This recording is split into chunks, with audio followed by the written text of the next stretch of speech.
एक महत्त्वाची बातमी, मुंबई महापालिकेतील शिवसेनेच्या एका नगरसेविकेला 15,000 रुपयांची लाच घेताना रंगेहात पकडण्यात आलाय। आपण या संदर्भात अधिक माहिती घेऊयात। आमचे प्रतिनिधी अजित मांढरे सध्या आपल्या संपर्कात आहेत। अजित, काय अधिक माहिती आहे? भूषण, साधारण 3:30 ते 4 दरम्यानची ही घटना आहे।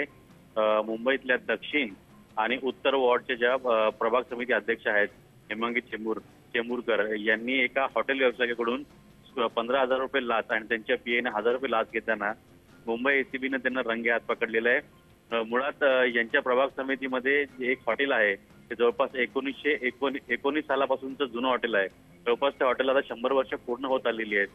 त्या हॉटेलमध्ये अनधिकृत पद्धतीनं बांधकामं करण्यात आलेली आहेत किंवा त्याचबरोबर जे नळ कनेक्शन घेतलेलं आहे, पाण्याचं कनेक्शन घेतलेलं आहे, ते अनधिकृतपणे घेतलेलं आहे असा दावा हेमांगी चेंबूरकर यांनी केला होता।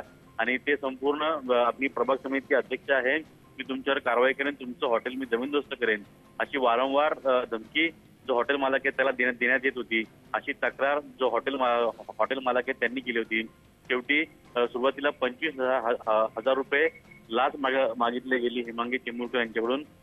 पण ज्यावेळी त्यांचे जे पीए आहेत रेडकर म्हणून, ते त्यांनी मदत केली आणि जो हॉटेल व्यावसायिक आहे, जो हॉटेल मालक आहे, त्याला हेमांगी चेंबूरकर यांच्या घरी घेऊन जाऊन त्या ठिकाणी 25,000ची जी लाची रक्कम होती ती 16,000 केली। म्हणजे मुळात 15,000 रक्कम होती, पण जो पीए आहे त्याने 10,000 कमी केले म्हणून त्याने 1,000 रुपये त्या हॉटेल व्यावसायिकाकडून घेतले। आणि हे पैसे घेत असताना हे मुंबई एसीबीच्या अधिकाऱ्यांनी हेमांगी चेंबूरकर आणि त्यांचा जो पीए आहे राजाराम रेडकर या दोघांनाही रंगेहात पकडलेलं आहे। सध्या हे किडवई नगर पोलीस स्टेशनमध्ये आहेत।